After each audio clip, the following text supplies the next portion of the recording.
Hello दोस्तों, आप सभी का स्वागत है हमारे चैनल पे।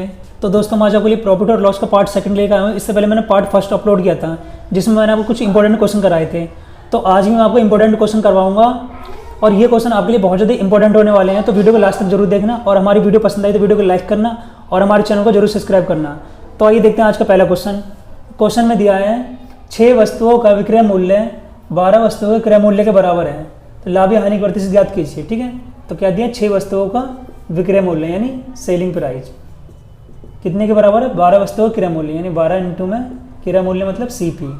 ठीक, तो हम यहाँ से क्या करेंगे, सीपी और एसपी का रेशियो ले लेंगे। पहले से काट लेंगे, इसे 6 से एक बार में काटेंगे, इसे 6 से 2 बार में काटेंगे। ठीक, सीपी को इसके बटे में ले आएंगे तो आ जाएगा एसपी बटे में सीपी। ठीक, इधर क्या बचा, 2 बचा, इस 1 को इसके बटे में ले आएंगे, कितना आ जाएगा, 1 आ जाएगा। यानी अगर किसी वस्तु का कॉस्ट प्राइस 1 है तो उसका सेलिंग प्राइस कितना है, 2 है। यानी किसी चीज़ को, किसी भी वस्तु को 1 में खरीद के कितने में बेचा है, 2 में बेचा है। तो क्या हुआ है, यहाँ पर हमें फ़ायदा हुआ है। कितने का हुआ है, 1 रुपये का फ़ायदा हुआ है।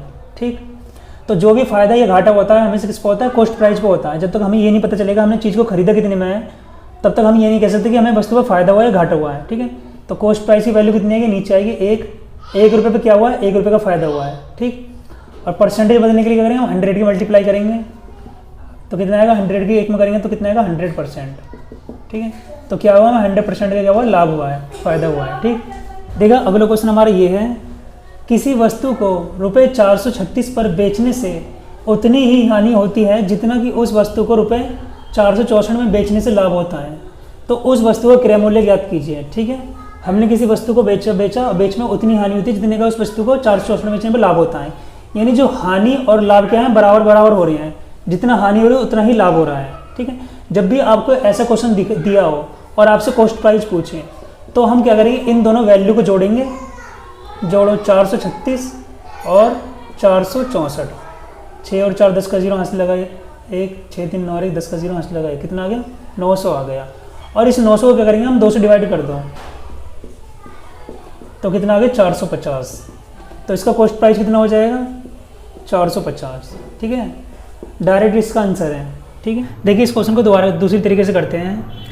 किसी वस्तु को रुपये 436 पर बेचने से उतनी ही हानि होती है जितना कि इस वस्तु को 464 में बेचने में लाभ होता है। ठीक है, किसी वस्तु को खरीदा, यहाँ सी पे लिखेंगे, उसे कितने में, पहले 436 में बेचा और फिर कितने में बेच रहे हैं, 464 रुपये में बेच रहे हैं। मगर जब वो 464 में बेच रहे हैं उसे जितने का लाभ हो रहा है उतनी ही हानि उसे कितनी 436 में बेचने पर होती है। अगर यहाँ से यहाँ तक का हम अंतर देखें तो कितने का, 28 का अंतर है। कितने का अंतर आता है, 28 का। ठीक, तो इस तरह के क्वेश्चन को आपको कैसे करना है। ठीक है, सपोज कर लो थोड़ी देर के लिए हमें कितने की, 20 रुपये की हानि हुई है। ठीक है, जितनी हानि होगी उतना ही क्या होगा, लाभ होगा। अगर 20 की यहाँ पर हानि हुई होगी तो कितने का, 20 का ही हमारा यहाँ पर लाभ हुआ होगा। जब हम इन दोनों को आपस में काटेंगे तो जिसका रेशियो होगा 1:1 ही आएगा। कैसा है 1:1, अगर सपोज दैट यहाँ कर लो कि अगर 30 रुपये की हानि हुई थी, कितने का, 30 रुपये का ही लाभ हुआ था, तब भी हम इसे काटते तो रेशियो कितना आता है, 1 ही आता है। यानी जितने की हानि हुई उतने का लाभ हुआ। जब इनको वैल्यू को आपस में काटते हैं तो उसका रेशियो क्या रहता है, सेम रहता है। कितना रहता है, 1:1 ही रहता है। ठीक, तो कितने का आ गया, 1:1 आ गया है। ठीक है, यहाँ से यहाँ तक का डिफरेंस कितने का था, अंतर 28 का था। अगर इस वैल्यू से हम इस वैल्यू पर जाएंगे तो हमें 1:1 मिला है, तो इन दोनों को जब हम जोड़ेंगे तो कितना आएगा, 2 आएगा। यानी इन 2 रेशियो की वैल्यू किसके बराबर है, 28 के बराबर है।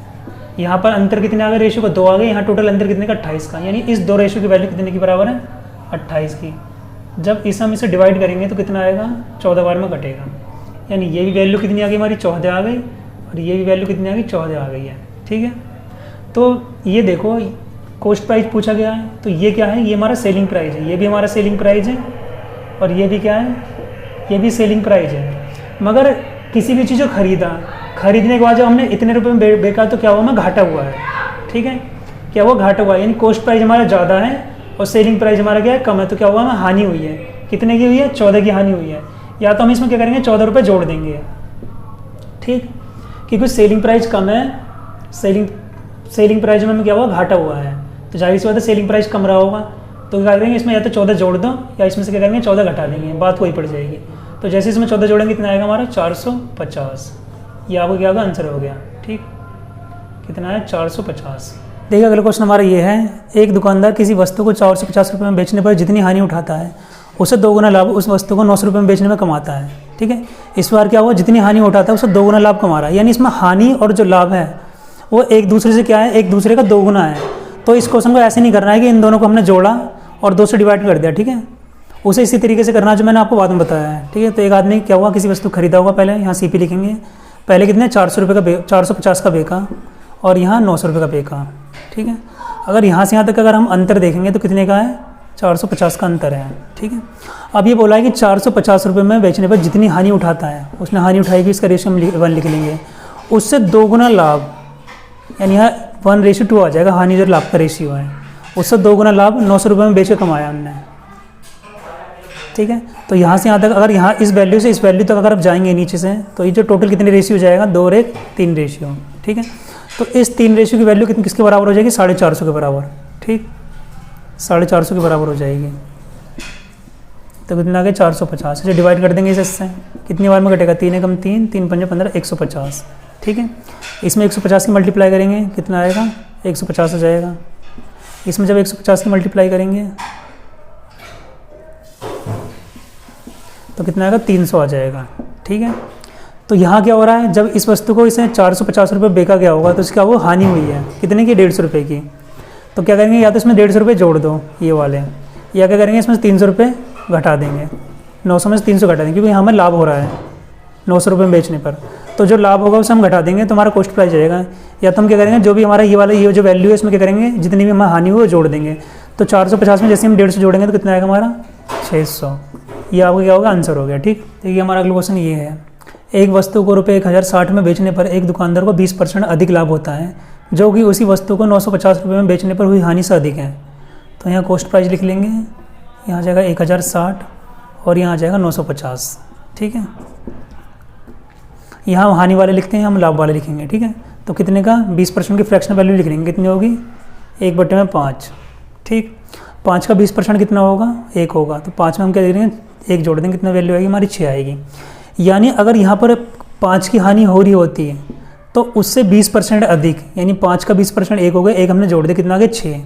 तो इतने का हमें लाभ हो रहा होता। तो हानि और जो जितनी भी हानि हो रही है और जितना भी लाभ हो रहा है उसका रेशियो हमारा कितना आ गया, 5:6 आ गया है, ठीक है। और यहाँ से यहाँ तक अगर हम अंतर देखेंगे तो कितने का आएगा हमारा, ये आ जाएगा 110, कितना आएगा, 110। यहाँ इस वैल्यू से इस वैल्यू तक पहुँचने के लिए हमें कितने रेशियो चाहिए होंगे, इन दोनों को हम जोड़ देंगे, 5 और 6 11, टोटल कितना आ गया, 11 रेशियो आ गई। और यहाँ से यहाँ तक पहुँचने के लिए हमारा कितना आ गया, 110 आ गया, यानी इस 11 रेशियो की वैल्यू कितनी होगी, 110 के बराबर होगी। तो 11 से काट लेंगे, कितना आएगा, 11 धाम 110। तो एक रेशियो की वैल्यू कितनी आ गई, 10 आ गई है। इसमें जब हम 10 की मल्टीप्लाई करेंगे तो ये वैल्यू आएगी 50। इसमें जब हम 10 की मल्टीप्लाई करेंगे तो ये वैल्यू कितनी आएगी, 60 आएगी, ठीक है। यहाँ पर ये जो वस्तु को बेचा गया है तो ये क्या होगा, सेलिंग प्राइस होगा, ठीक है। तो यहाँ हमें क्या होगी, हानि हुई है, यानी घाटा हुआ है, कितने का, 50 का घाटा हुआ है। तो कॉस्ट प्राइस निकालने के क्या करेंगे, इस 50 को इसमें जोड़ देंगे, तो कितना आएगा, 1000, यानी इसका कॉस्ट प्राइस कितना रहा होगा, 1000। ये हमारा आंसर हो गया। या तो हम क्या करेंगे, यहाँ हमें फ़ायदा हुआ है, ठीक है, इतने का 60 का, तो कॉस्ट प्राइस निकालने के लिए क्या करेंगे, 1060 में से क्या करेंगे, या तो हम 60 घटा देंगे, तो तब भी वैल्यू कितनी आएगी, 1000 आएगी। ये क्या होगा, हमारा आंसर हो गया, ठीक है। और दोस्तों अगर वीडियो पसंद आ रही तो वीडियो को लाइक करना, हमारे चैनल को जरूर सब्सक्राइब करना। अगला क्वेश्चन हमारा ये है, एक वस्तु को ₹69 में बेचने से जितना लाभ प्राप्त होता है उससे 2 गुना लाभ उस वस्तु को 78 में बेचने से प्राप्त हुआ है। तो इस क्वेश्चन में क्या है कि इस बार हमें दोनों बार लाभ ही प्राप्त हो रहा है। किसी वस्तु खरीदा, पहले हमने कितने का, 69 में बेचा, फिर हमने कितने में, 78 रुपये में उस वस्तु को बेचा, ठीक है। पहली बार जब हमने 69 में बेचा तो हमें कुछ लाभ प्राप्त हुआ है, मगर जैसे ही हमने वस्तु कितने में, 78 में बेचा, अब की बार हमें क्या हो रहा है, 2 गुना लाभ प्राप्त हो रहा है। अगर ये वैल्यू 1 है तो ये वैल्यू कितनी हो जाएगी, 2 हो जाएगी, क्योंकि हमें यहाँ पर क्या हो रहा है, 2 गुना लाभ प्राप्त हो रहा है जब हम 78 में बेच रहे हैं। जब यहाँ से यहाँ तक गए तो हमारा कितना है, हमारा 2 आया है। तो जाहिर सी बात है इसकी इन दोनों के बीच का अंतर भी कितना होगा, हमारा 1 होगा। जब तो 1 और 1 कितना आ रहा है, 2 आ रहा है, ठीक। इनके बीच का रेशियो आ गया, 1:1 आ गया है, ठीक है। तो अगर हम वैल्यू में इसका अंतर देखें तो कितना आ रहा है, मेरा 69 और 78 अंतर हमारा कितना आ रहा है, 9 का आ रहा है, ठीक है। तो 1 को 9 से डिवाइड करेंगे, यानी 1 रेशियो की वैल्यू हमारी कितने की, 9 हो गई है, ठीक है। तो इसकी भी वैल्यू निकालेंगे, इसमें हम क्या करेंगे, 9 से मल्टीप्लाई कर देंगे, तो कितना आ गया, 9। ये हमारा क्या है, हमारा सेलिंग प्राइस है, दोनों ही हमारे सेलिंग प्राइस है, ठीक है। तो एक रेशियो का इसके इनके बीच का अंतर कितना आ गया, 9 आ गया है, ठीक है। किसी वस्तु खरीदा, 69 में बेचा, कितने 9 का लाभ प्राप्त हुआ है। तो इसमें से क्या करेंगे, जो भी लाभ हम इसमें से घटा देंगे, ठीक है। क्योंकि हमें लाभ हो रहा है तो हम क्या करेंगे, इस 9 को इसमें से घटा देंगे जितना भी हमें लाभ हुआ है। तो जैसे ही हम 69 में से 9 घटाएंगे हमारा कितना आएगा, 60 आ जाएगा, इतना 60। यही आपका क्या होगा, कॉस्ट प्राइस होगा, ये हमारा आंसर है। ठीक।